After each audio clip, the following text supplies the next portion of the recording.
Good morning बच्चों। हम पढ़े चैप्टर नंबर 6, चैप्टर का नाम है विद्युत परिपथ। इसमें कुछ न्यूमेरिकल रह गए थे और कुछ बच्चों ने पूछे थे, 2-3 न्यूमेरिकल रह रहे हैं, वो आपको जो बड़े न्यूमेरिकल हैं वो आपको सोल्व करना होता है। इस तरह के लोग के क्वेश्चन आते हैं तो उसको हम कैसे सोल्व करते हैं, कैसे इसका सोल्यूशन करते हैं, वो हम यहाँ पर पढ़ेंगे। ठीक है, तो देखो क्वेश्चन नंबर 3 आपका रह गया था। ये आपका किस प्रकार का क्वेश्चन था? इसमें पूछा था कि धारामापी में प्रवाहित धारा का मान क्या होगा, IG का मान क्या होगा। क्वेश्चन ऐसे भी आ सकता है, I1 का मान क्या होगा, I2 का मान क्या होगा और IG का मान क्या होगा, या कुल धारा क्या होगी परिपथ की, वो आपसे पूछा है। तो वो हम कैसे निकालेंगे वो देखिएगा। इसको हम किरचॉफ के नियम से करेंगे सॉल्व। किरचॉफ का जो नियम है, द्वितीय नियम है, वो क्या आपका, किसी लूप में स्थित प्रत्येक प्रतिरोधकों पर वोल्टताओं का बीजगणितीय योग उस परिपथ में या उस लूप में उपस्थित सभी सेलों के विद्युत वाहक बलों के बीजगणितीय योग के बराबर होता है। इस नियम का यूज करके हम इसको हम सोल्व करेंगे। लूप बनाना आपको मैंने बता चुका हूँ, द्वितीय नियम में लूप कैसे बनाते हैं। तो अब देखिए इसकी शाखा में लूप कैसे बनाएंगे। सबसे पहला लूप आपका ए बी डी ए लेते हैं, ए बी डी ए। इसमें देखो तो 100 I1, ठीक है, यहाँ से यहाँ तक बी से डी तक आए तो धारा कितनी है आपके पास, IG प्रतिरोध कितना है 15, ठीक है। फिर डी से ए तक जाएंगे, धारा विपरीत चल रहे हैं तो -60 I2 बराबर 0। इसमें कोई भी, इस लूप के अंदर कोई भी हमारे पास सेल नहीं है तो 0, विद्युत हो गया 0। इसको थोड़ा छोटा कर लेते हैं, 5 का पूरे भाग देते हैं तो कितना हो गया 20 I1 plus 3 IG minus 12 I2 बराबर 0। समीकरण नंबर वैल्यू है तो 3 समीकरण बनेंगे, ध्यान रखना, ठीक है ना। I1 IG और I2, एक चीज ध्यान रखना है यहाँ पे, I1 प्लस I2 बराबर क्या है I, ये भी आपको ध्यान रखना है, ठीक है। समीकरण नंबर 1 हो गया। दूसरा रूप ये ले लो, कौन सा, B C D D, ये वाला रूप ले लेते हैं। तो B से C तक गए तो प्रतिरोध तो है 10, धारा है I1 माइनस IG। फिर C से D तक जाएंगे तो धारा के विपरीत चल रहे हैं तो माइनस, प्रतिरोध कितना है 5, धारा कितनी है I2 प्लस IG, हो गया। फिर D से B तक जाएंगे तो प्रतिरोध तो है 15 और धारा के विपरीत चल रहे हैं ना तो माइनस IG बराबर 0, हो गया। इसमें भी कोई सेल नहीं है, इसको सोल्व करते हैं तो 10 I1 minus 10 IG minus 5 I2 minus 5 IG, ठीक है। फिर माइनस 15 IG बराबर 0। आगे सोल्व करते हैं इसको तो देखो 10 I1, अब IG यहाँ पर भी है, यहाँ पर भी है, ठीक है, 3 जगह तो 10 5 15 15 30 IG, हो गया। फिर माइनस का 5 I2 बराबर 0। तो थोड़ा 5 का भाग दो, इसमें 5 का पूरा भाग दो क्या आएगा 2 I1 माइनस 6 IG और I2 बराबर 0, जो है समीकरण नंबर 2, ठीक है। अब 3 वैल्यू तो 3 लूप लेने पड़ेंगे। तीसरा लूप लेते हैं हम A B C K A, ये वाला लूप, बाहर वाला पूरा लूप लेते हैं यहाँ पर। तो देखो A B C K A, बाहर वाला लूप है तो A से D तक गए तो 60 तो है प्रतिरोध, धारा है I2। फिर यहाँ से यहाँ तक आए तो प्रतिरोध तो है 5, धारा है I2 प्लस IG, ठीक है। फिर पूरा कंप्लीट घूमकर आ गए, ठीक है। और बैटरी कितनी देर की इसमें 10 वोल्ट, ठीक है। अब इसमें हम सॉल्व करते हैं इसको तो 60 I2 plus 5 I2 plus 5 IG बराबर 10 या 65 I2, तो यहाँ पर 60 है ना, ठीक है। यहाँ पर 5 तो कितने हुए 60 और 5 कितना हो गया 65 प्लस 5 IG बराबर 10। ठीक है, ये हमारे पास हो गया। अब इसमें हम क्या करेंगे, 5 का पूरे में भाग देते हैं, ठीक है ना। तो 5 का भाग इसमें देंगे तो 13 × 65 I2 प्लस 5 इसका भाग इसमें दिया तो IG बराबर 2, पूरे में 5 का भाग दे दिया, समीकरण नंबर हो गया 3। अब क्वेश्चन को देखते, हमारे पास 3 समीकरण है, 1, 2 और 3। विलोपन विधि से हम IG का मान निकाल सकते हैं। इसके लिए देखो, इसमें IG है और I2 है, I1 नहीं है, तो अपने को सिर्फ IG की वैल्यू चाहिए। तो हम समीकरण 1 और 2 को सॉल्व करके I1 का मान हटा सकते हैं। समीकरण 1 और 2 को सॉल्व करके हम क्या कर सकते हैं, I1 का मान हटा सकते हैं, जिससे हमारे पास I1 हट जाएगा तो बचेगा क्या, I0 I2। अब इसमें से I1 को हमें विलोपित करना है, तो क्या करेंगे, देखो समीकरण 1 को देखो, समीकरण 2 को देखो। समीकरण 1 को अब देखो इसमें क्या करनी है, समीकरण 1 ध्यान से देखिएगा, समीकरण 1 में 20 I1 है और इसमें कितना है आपका, इसमें है 2। अगर इसको हम 10 से गुणा करते हैं तो 20 हो जाएगा क्या, इसमें 20 इसमें 20 बराबर हो जाएगा, तो I1 को बराबर करना है। तो इसको तो ऐसा कैसा, प्लस समीकरण 2, समीकरण 2 सॉरी घटाएंगे, इसमें से घटा देते हैं माइनस, इसमें से ये घटाएंगे और इसको हम क्या करेंगे, किससे मल्टीप्लाई करते हैं, इसको मल्टीप्लाई कर देंगे 10 से। अगर इसको 10 से मल्टीप्लाई कर दें और इसमें से घटा दें तो हमारे पास I1 विलोपित हो जाएगी। तो देखो समीकरण 1 ले लेते हैं पहले, तो समीकरण 1 आपका क्या है, 20 I1 plus 3 IG minus 12 I2 बराबर 0। इसको 10 से गुणा करना है तो 10 क्या हो जाएगा, ये 20 I1 minus 60 IG minus 10 I2 बराबर 0। हमने क्या किया है, 10 से मल्टीप्लाई किया है इसको और इसमें से घटाया है समीकरण में से, यही कर रहे हैं, कर दिया। देखो 2 को 10 से किया 20, 60, फिर क्या गया आपका 10। अब इसको पूरे को घटा देंगे, माइनस प्लस प्लस हो गया, चलो करो, ये कट गया, ये प्लस का माइनस कट गया, कितना हो जाएगा, ये भी प्लस का कितना हो जाएगा 63 IG। ये कितना हो जाएगा आपका, माइनस का बड़ा है तो माइनस का आ गया सिंबल 2 I2, ये प्लस का और ये माइनस का, ठीक है, तो 2 I2 बराबर 0। समीकरण हो गया 4, ठीक है। अब देखो समीकरण 3 और 4 ध्यान से देखिएगा, इस ये IG और I2 है, ये भी IG I2 है ना। अब क्या करें कि हमारे पास IG का माना चाहिए तो I2 को हटाना है, तो इसको अगर 2 से मल्टीप्लाई करते हैं, ध्यान से देखिएगा, हमारे पास ये I2 है, अपने को I2 को हटाना है, इसमें 2 I2 है, इसमें 13 है, तो क्या करें, बराबर करने के लिए अगर इसको मैं 2 से मल्टीप्लाई कर दूं, ठीक है, I2 को हटाना ना, इसको 2 से, और इसको हम क्या कर देते हैं, इसको हम कर देते हैं 3 से, सॉरी 13 से, इसको 13 से मल्टीप्लाई करते हैं, इसको 2 से, तो 13 दूनी 26, 13 दूनी 26, तो समीकरण 3 को किससे मल्टीप्लाई करना है, ध्यान से देखिएगा, इसको तो करना है अपने को 2 से, ठीक है, माइनस समीकरण, अब इसको किससे करें, हम इसको करेंगे क्योंकि I2 को हटाना है तो 13 से, समीकरण 4 को 13 से मल्टीप्लाई करते हैं और घटा देते हैं।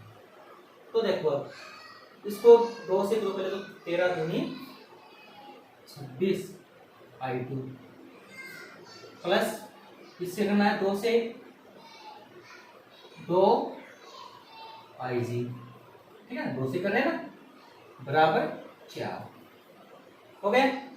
अब इसको करते हैं कितने से करना है, अपने को 13 से मल्टीप्लाई करना है, तो 13 से मल्टीप्लाई करेंगे तो IG का वैल्यू एक जगह करना है अपने को, तो I2 का वैल्यू पहले लेते हैं, इसको करते हैं, तो 13 माइनस का 13 दूनी 26, भैया माइनस का है ना, तो प्लस कर देते हैं, प्लस करते हैं, जोड़ देंगे, तो ये हो जाएगा आपका I2। ओके, फिर इसको करना है अपने को कितने से करना है, 13 से करना है ना, तो इसको करो, 13 3 39, 13 78, 819 सॉरी 819 IG बराबर। अब दोनों को जोड़ते हैं, यही तो कर रहे हैं। समीकरण 3 को 2 से, समीकरण 4 को 13 से गुणा करके जोड़ रहे हैं। जोड़ देंगे ये वैल्यू कट गई आपकी। अब IG की तो वैल्यू चाहिए ना, तो वैल्यू क्या बच गई 819 और 2 कितना हो गया 821 IG बराबर 4 या IG बराबर 4/821 ये आपकी वैल्यू इसकी IG की वैल्यू। ये है क्वेश्चन नंबर आपका 3। इस तरीके के आपको इसको सोल्व करके I1 I2 है IG का मान। अब IG का मान आपके पास आ चुका है। IG का मान आप समीकरण 3 में रख करके I2 का मान निकाल सकते हो। फिर I2 और IG का मान समीकरण 1 में 2 में किसी में रख करके हम I1 का मान भी निकाल सकते हैं। लेकिन फिलहाल आपने को सिर्फ IG पूछा तो हमने यहाँ रखा। Question number 3। नेक्स्ट क्वेश्चन है आपका जो अर्धवार्षिक में आया हुआ है कई बार, और वैसे भी कई बार पूछ लेते हैं, बच्चों ने पूछा है तो वो देखो।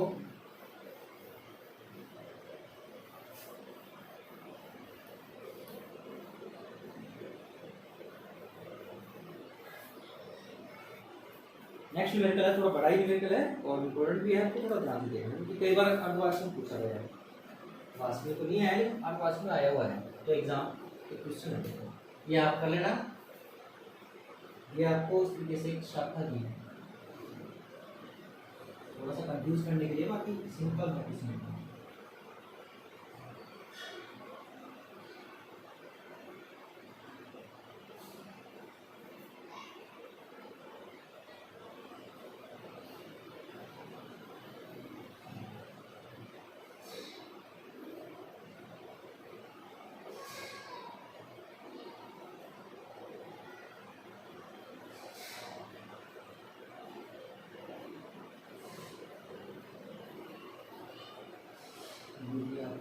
चार 4 1 2 नाम दीजिए इसको A B C D और E। ठीक है, धारा देखो ये है धारा I1, इधर जाएगी I2, इधर जाएगी आपकी I1 माइनस I2। फिर इधर जो धारा है इधर से आ गई I3। ठीक है, इधर से जो I2 है इधर से I3, तो ये कौन सी धारा होगी आपकी हो गई, इधर से तो I2 आ गई प्लस इधर से आ गई I3 ये वाली। अब इसमें जो धारा होगी वो कौन सी धारा हो जाएगी, वो है I2 प्लस I3 माइनस सही। चलो ये क्वेश्चन पूछा है कि प्रत्येक शाखा में धारा का मान बताइए। I1 I2 I3 का मान निकालना हमने को। ठीक है, I1 I2 और I3 का मान निकालना है। कैसे निकालेंगे समझिएगा। जैसे ही देखो I1 आई, इधर I2 चले गई तो उधर क्या बच गया I1 plus I1 minus I2। ये I2 इधर से आई, इधर से I3 आ रही है और दोनों मिलकर इधर की हो जाएगी तो क्या हो जाएगी I2 प्लस I3। अब इधर से आपकी I2 प्लस I3 आ रही है, यानी इसमें से I1 इधर की ओर निकल रही है। इधर जो धारा जा रही है वो कौन सी है आपकी I1 निकल रही है। ये एक तो है, ठीक है। अब I1 I2 I3 का मान ज्ञात करने के लिए 3 लूप हैं, 1 2 और 3। तीनों लूप ले लो, I1 I2 I3 को निकालो। तो देखो पहला लूप है हमारे पास A B C और A लूप। ठीक है, किरचॉफ का नियम लगाते हैं। तो A से B तक गए तो 4 I2, फिर plus 2 I2 plus 2 I3, I2 plus I3 है ना, और फिर इधर क्यों आए तो प्लस I1 बराबर 0। बैटरी कितनी की 10 वोल्ट की बैटरी, सॉरी ये 10 है वो 10 वोल्ट है। ठीक है, अब इसको सोल्व करो आप। तो I1 I2 I3 को एग्जैक्ट कर लो। तो पहले I1 का मान लेते हैं I2 कितनी बार है 4 और 2 6 I2। फिर I3 कितनी बार है 2 I3 बराबर 10। समीकरण नंबर 3। इसमें पूरे 2 का भाग देते हैं हो गया क्या I1 इसमें एक ही है, ठीक। तो यहाँ पर आप देखो एक ओम है तो I1 ही है, ठीक है। नेक्स्ट आपका लूप ले लो ये ए बी सी ए से डी तक आओ तो प्रतिरोध तो है 4, धारा है I1 माइनस है I2, डी से इधर जाओगे तो माइनस विपरीत जा रहे हैं 2 I2 plus I3 minus I1, फिर इधर वापस जाओगे तो हमारे पास प्लस का I1 बराबर 10। सॉल्व करते हैं इसको, 4I1 माइनस का 4I2 माइनस का 2I2 माइनस का 2I3 प्लस का 2I1 हमने गुणा कर दिया प्लस का I1 बराबर 0 और 10।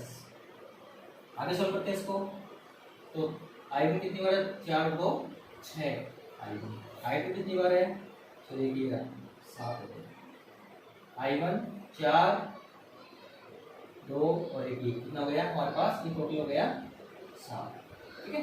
फिर I2 कितना है, माइनस का 4 माइनस का 6 माइनस का 6 I2, I3 कितनी बार है, एक ही बार है, माइनस का 2 I2 बराबर 10, ठीक है।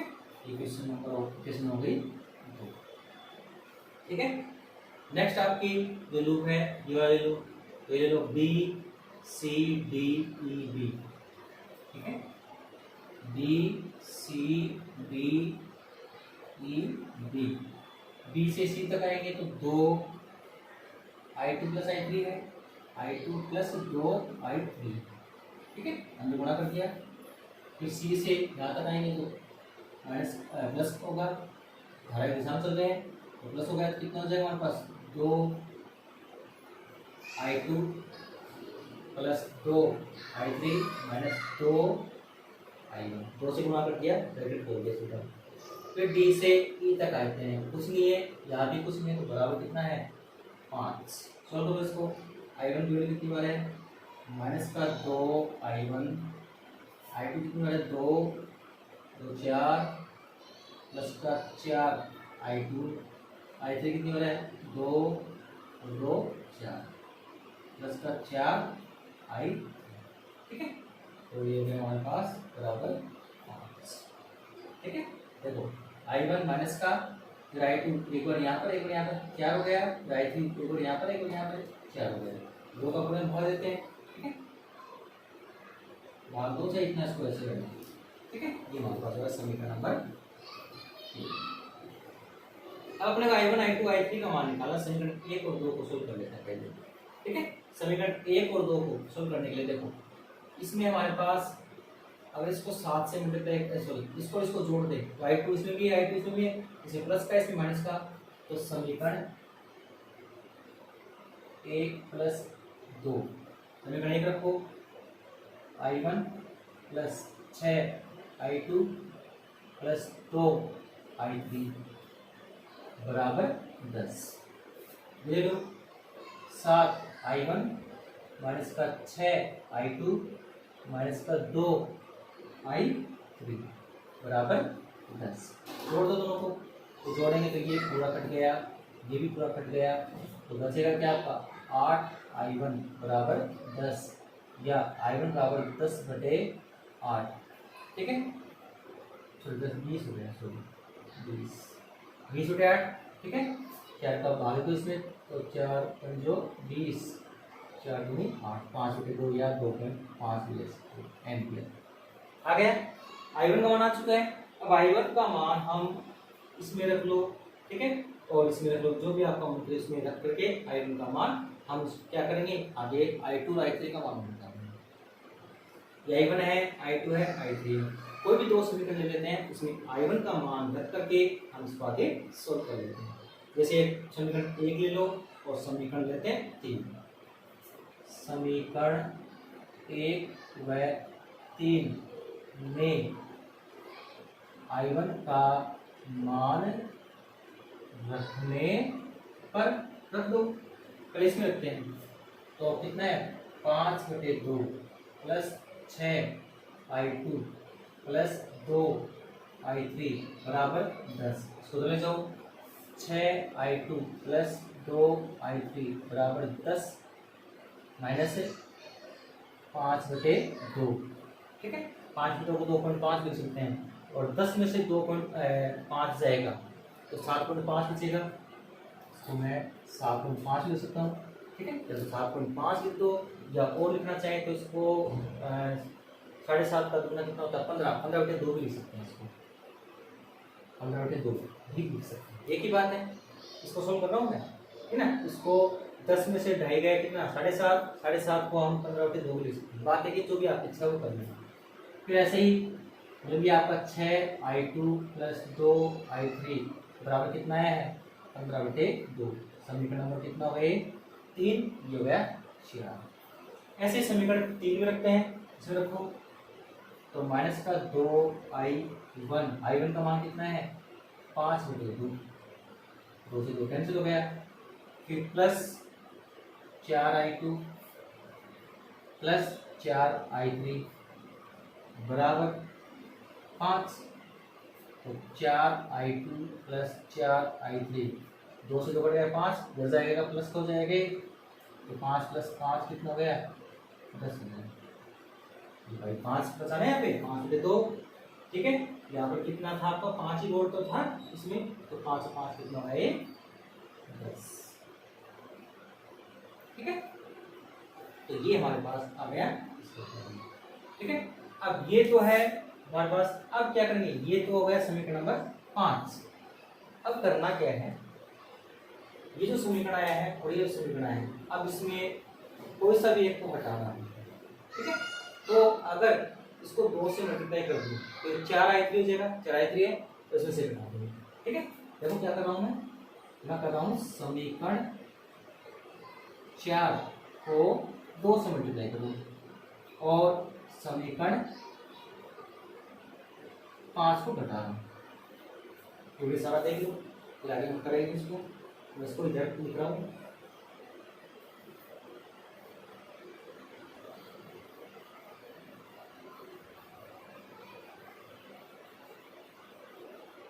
इसको आगे सॉल्व कर रहा हूँ, ध्यान से देखिएगा। समीकरण 4 को 2 से, इसको 2 से मल्टीप्लाई करूँ 12i2 + 4i3 बराबर 15। 2 से मल्टीप्लाई कर देना इसको, पूरे 2 से कट गया। इसमें से समीकरण 5 को हटा दीजिए, तो 4i2 + 4i3 बराबर 10। ठीक है, अब इसमें से घटा रहे हैं, माइनस माइनस माइनस, तो ये तो कट गया। ये कितना हो गया 8i2 बराबर कितना हो गया 15 में से 10 गया 5, या i2 बराबर 5/8 हो गया। i1 आ गया, i2 आ गया, i3 का मान आप किसी भी समीकरण में इसमें रख लो या इसमें रख के आप निकाल सकते हो, वो i3 का मान देगा, वो आप स्वयं निकालिए। ठीक है ना, तो ये आपको खुद को करना है, बाकी काम आपका हो चुका है। ठीक है,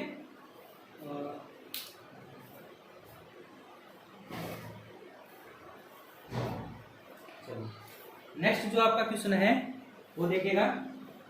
छोटा सा क्वेश्चन दिया आपको, वो पूछ लिया था इस बच्चे ने, तो बता देता हूँ। ऐसा ही क्वेश्चन आपका है,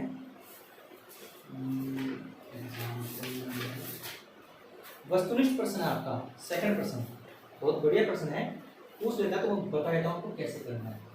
तो कैसे करेंगे इसको, देखो वस्तुनिष्ठ प्रश्न जो आपका है इस तरीके से,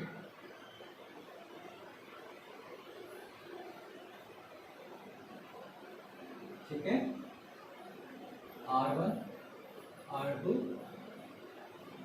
R2 R1, ये A ये B और ये इधर जो 2 एम्पियर। ठीक है, इसको C मान लिया, इसको D मान लिया। क्वेश्चन क्या है, क्वेश्चन ये है कि चित्र में दर्शाए अनुसार परिपथ में A व B के मध्य विभवांतर क्या होगा। ए और बी के बीच में आपको विभवांतर ज्ञात करना है। तो इस टाइप का क्वेश्चन आया तो बहुत सिंपल सा क्वेश्चन है, कई बार ऐसे घुमा कर क्वेश्चन आ जाते हैं। विभवांतर कैसे निकालते हैं तो समझिए कैसे।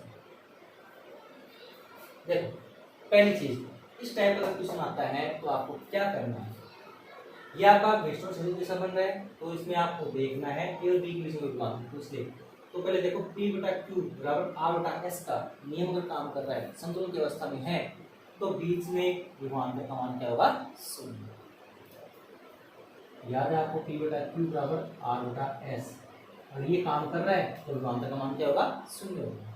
तो देखो लगाते हैं, R1 बटे R2 बराबर R2 बटे R1, क्या बराबर है? नहीं है ना, दो बराबर नहीं है, तो विष्णु क्षेत्र सिद्धांत काम नहीं करेगा।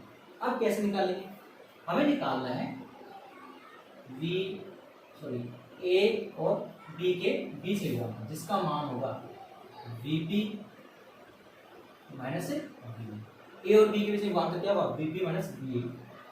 ये कैसे निकालेंगे समझिएगा इसको। यहाँ से निकालने के लिए मैं क्या कर रहा हूँ, पहले C व A के मध्य विभवांतर निकालूंगा, तो क्या हो जाएगा आपका? यहाँ से देखो VA माइनस VC, C और A के बीच में क्या होगा? ये बात नहीं होगा। अब इसमें देखो, यहाँ पर आप एक थोड़ा सा ध्यान दीजिएगा, इसमें ये R1 प्लस R2 है क्या? ये मैं थोड़ा अलग से कर रहा हूँ। CAD के मध्य कुल प्रतिरोध R1 प्लस R2 है कि नहीं है? श्रेणी क्रम में नहीं, सब ऐसे ही। C, B और D के मध्य कुल प्रतिरोध कितना है? R2 प्लस R1, बात एक ही है। अब यहाँ पर एक बात बताइए, यहाँ पर और यहाँ पर दोनों प्रतिरोध बराबर है कि नहीं है? CAD के बीच में और CBD के बीच में प्रतिरोध क्या है? बराबर R1 प्लस R2 है। इसका मतलब यहाँ पर 2 एम्पीयर की धारा है, तो इधर जो धारा जाएगी वो I1, इधर जो धारा जाएगी वो I2 है।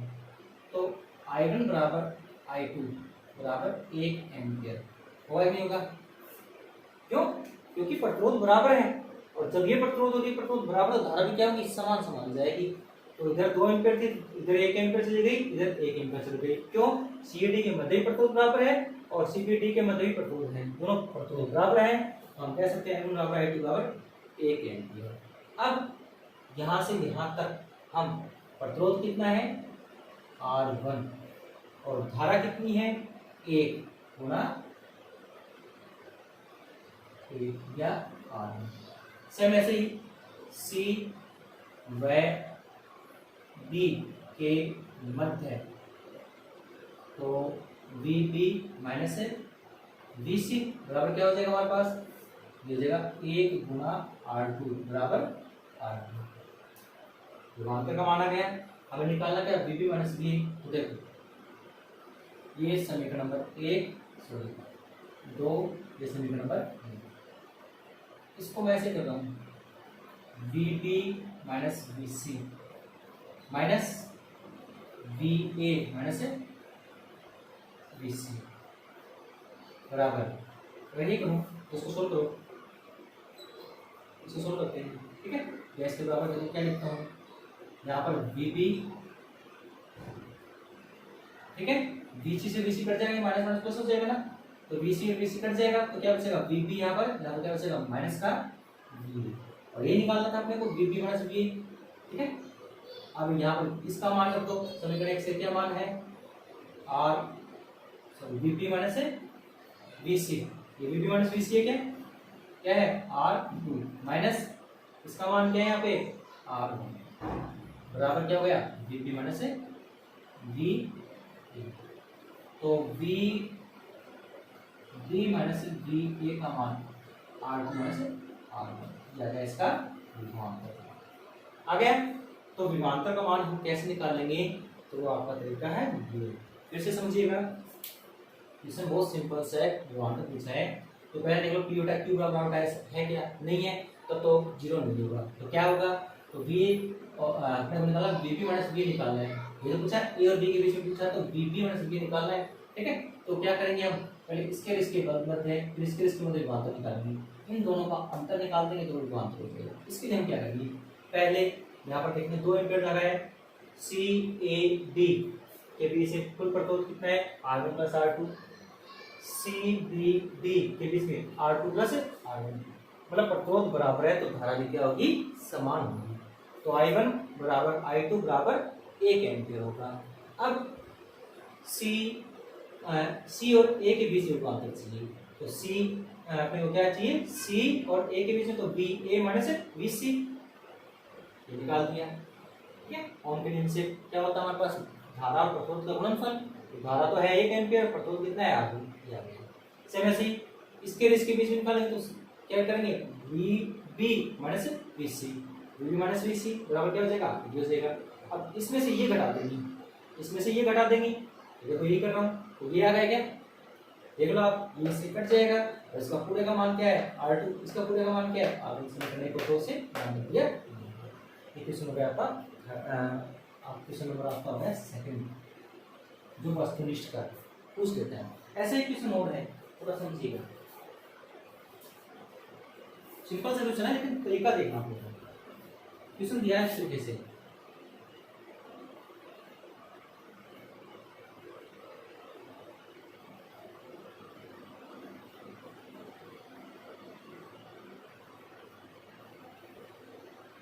दस हो, ठीक है, 8 4 6 3, ए और बी। क्वेश्चन पूछा है कि ए और बी के मध्य विभवांतर क्या होगा। मैंने कहा था विभवांतर जब भी इस तरीके का क्वेश्चन आता है आपका, तो आपको देखो ये और ये एक जैसे ही तो है, सेम सेम सही है। पूछा है कि विभवांतर है, तो आपको पहले पी बीटा क्यू बराबर आर टाइस का नियम अगर काम कर रहा है तो शून्य है, वो नहीं है तो तरीका ये लगा दो जो भी मैंने बताया पूरा तरीका। तो पहले चेक कर लेते हैं, ये P है, ये Q है, ठीक है, ये R है, ये ऐसे, तो P बटा Q बराबर R बटा S है क्या, चेक करो। तो P का मान 8 6 4 3, देखो सेम है क्या, तो इसको सोल्व करके चेक करके देखते हैं इसको। इसमें 2 का भाग दो, तो 2 का भाग 4/3 बराबर 4/3, सेम है क्या। इसका मतलब ए और बी के मध्य विभवांतर का मान क्या होगा, 0 होगा। बात समझ में आई। अगर ये काम कर रहा है तो शून्य है, ये काम नहीं कर रहा तो ये जो मेथड है इस मेथड से आपको क्वेश्चन करना है। तो कैसा भी क्वेश्चन आ जाए घुमा करके तरीका ये लगेगा, थोड़ा ध्यान से करना है, ठीक है। ये आपके लिए क्वेश्चन कंप्लीट। और कोई न्यूमेरिकल हो तो आप हमको कमेंट करके बताना, मैं आपको बता दूंगा।